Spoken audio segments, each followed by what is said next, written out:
Direto da redação de volta para falar agora de Brasileirão Série A, Rafael. Tivemos rodada ontem. Uma rodada muito interessante, por sinal, viu, Poliana? Né? O Corinthians venceu, o Santos também goleou o clássico Sansão contra o São Paulo. Né? Mesmo com o jogador a menos, o Peixe acabou vencendo o Tricolor lá na Vila Belmiro. Um jogo aí para muito pouca gente, né? Um clássico esvaziado, digamos assim. Mas a gente tem vários gols, o Cruzeiro mais líder do que nunca. Enfim, isso é assunto para o Samir Palma, que mostra pra gente os gols, os resultados e a classificação. Vamos lá, Pierobon. Santos e São Paulo fizeram um clássico esvaziado na Vila Belmiro e o Peixe não encontrou nenhuma dificuldade contra o desorganizado tricolor. Aos 21 minutos no terceiro escanteio seguido, Edu Dracena subiu livre de marcação e abriu o placar para o Santos. Alisson fez falta dura no meio de campo, foi expulso ainda no primeiro tempo. No final da primeira etapa, o São Paulo ainda teve chance de empatar, mas Douglas perdeu com o gol aberto. No segundo tempo, parecia que o time do Morumbi era quem estava com um a menos. Aos 14 minutos, Cicinho fez linda jogada, tocou para Thiago Ribeiro, o atacante tirou de Rogério Ceni e estufou as redes. Aos 45 minutos, Cicinho, mais uma vez, avançando pelo lado direito e deixando o Léo livre de marcação, fechando a conta. Santos 3, São Paulo 0. Muricy ganhou 3, agora perdeu 3 seguidas. O Corinthians cumpre punição e teve de enfrentar o Bahia em Mogi Mirim. O Timão abriu o placar aos 20 minutos depois da cobrança de escanteio de Pato. Guerreiro foi mais rápido e de cabeça abriu o marcador. De novo, cobrança de escanteio, Kleber subiu mais que a zaga adversária e marcou o segundo do Corinthians na estreia dele. E ficou nisso, 2-0, o Timão volta a vencer. A Portuguesa estava embalada pelas últimas vitórias, mas o Cruzeiro devolveu a goleada que a Luz aplicou no Corinthians.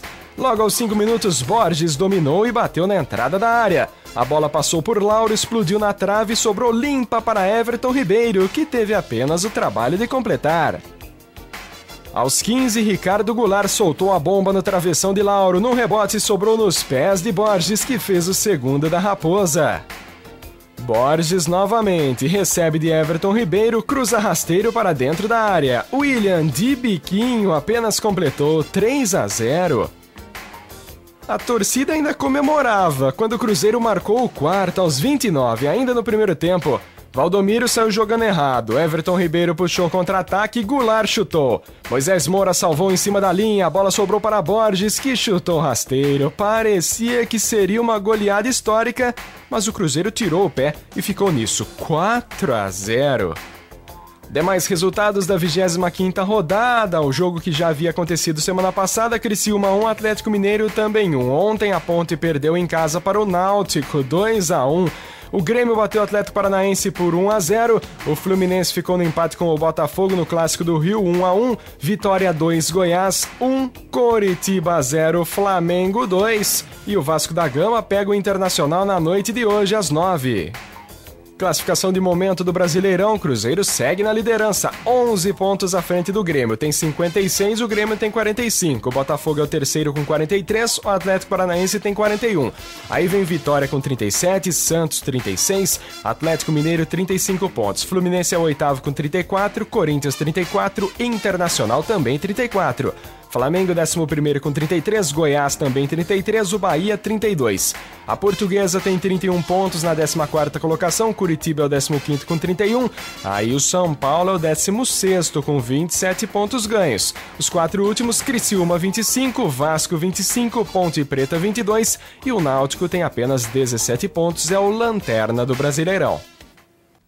Então aí os gols dessa rodada, com direito a aleluia e tudo, hein, pessoal? Aleluia e tudo, isso aí é coisa do Samir Palma e do TG, quero dizer aqui, né, para os corintianos que eu não tenho nada São a ver Paulino com isso. editando VT, fica difícil. Mas também foi justo. Foi engraçado. Afinal de contas, o Corinthians 8 jogos, 6 vitórias, não é verdade? Todo mundo já estava, né, os corintianos já estavam com a vitória aí entalada, né, na garganta, então veio numa hora Uma hora boa. Uma hora boa, uma hora que precisava mesmo. E você vê que quando acontece isso de uma equipe não ir bem, e daí a pessoa acaba trocando o técnico, você vê, os jogadores do Corinthians falam, não, a responsabilidade é nossa e nós vamos reverter esse resultado. Eles e reverteram. Eles meio que blindaram o Tite, né? Você vê que o jogador, nessa hora, quando uma equipe não vai bem, é mais que 50% do que o técnico. Lógico, até porque o Tite, todo mundo sabe, né, o problema do Corinthians. Ué, será que é o treinador? O Tite ganhou tudo aí com o Corinthians, será que o problema era ele, né? Os corintianos dizem que o Tite é o melhor técnico que já passou pelo Corinthians,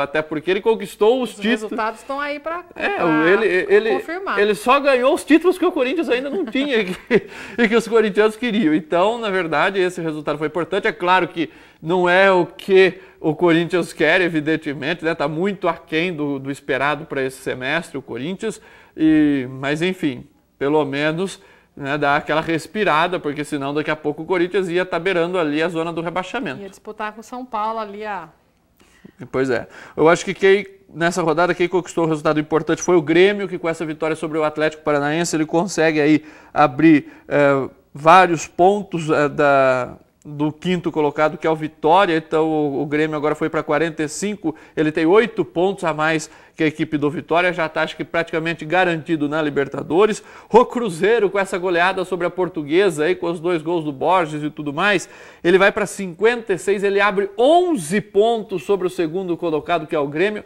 então já é o virtual campeão brasileiro. Eu acho praticamente impossível alguém tirar o título, né? Alguém ameaçar o Cruzeiro, não tem jeito. E o São Paulo, que olha, o São Paulo acho que foi um dos piores jogos do São Paulo na temporada, não ofereceu nenhuma resistência ao Santos, e se o Vasco da Gama vencer o Inter hoje lá no Rio, o São Paulo volta a ficar na zona do rebaixamento. Precisa então, muita preocupação. E aí ficar atento. E aí mostra que não é técnico, né, Poliana? Porque é o terceiro técnico aí nessa temporada no São Paulo. Eu sempre penso isso. Quem faz a equipe, quem conquista o resultado, lógico que o técnico tem sua parcela sim de contribuição, na estratégia, na hora mas que vai nesse montar caso equipe, o problema não é técnico, é o né? jogador. São Paulo já vem mal de longa data esse ano, já começou a acender um sinal amarelo na Libertadores, quando por pouco não se classificava para a segunda fase, coisa que o São Paulo nunca tinha acontecido na sua história, né? Enfim. Então, o São Paulo já vinha dando sinais de alerta já desde o começo do ano. Rafael, vamos falar rapidamente da notícia do basquete e vôlei também. Isso, o Rio Claro Basquete que entra em quadra hoje para mais uma rodada do Campeonato Paulista, né? E o adversário desta noite, adivinha quem é? O Palmeiras. Olha aí, torcedor do Palmeiras, pode ver o seu time do basquete jogando aqui no Felipão. A equipe de Rio Claro tenta se reabilitar na competição depois de perder aí para o Pinheiros no último sábado. Aliás, é bom o time aproveitar que terá uma sequência de 2 jogos em casa. Além de hoje, às 8 da noite, o Rio Claro recebe também, no próximo sábado, o Mogi das Cruzes no Felipão, às 6 horas da tarde. A Winner Limeira joga hoje fora de casa contra a equipe de Franca e o 15 de Piracicaba viaja até Mogi das Cruzes, onde enfrenta o time local. O 15 é o melhor da região, está em 9º lugar com 24 pontos, Limeira vem logo atrás com 23 e Rio Claro está em penúltimo com 22 pontos. Mais uma vez, fica aqui o nosso convite para você, torcedor, ir lá comparecer no ginásio Felipe Caram. Isso. E as meninas do vôlei, Rafael? As meninas do vôlei que jogaram ontem em São José do Rio Preto, elas perderam por 3-2, mas o resultado foi aquele que a equipe até comemorou, viu? Esperava até, porque a equipe com essa derrota por 3-2 ganhou 1 ponto. E esse 1 ponto era o que o time precisava para garantir a classificação à fase final do Campeonato Paulista. Agora faltam 2 jogos para terminar esta fase de classificação.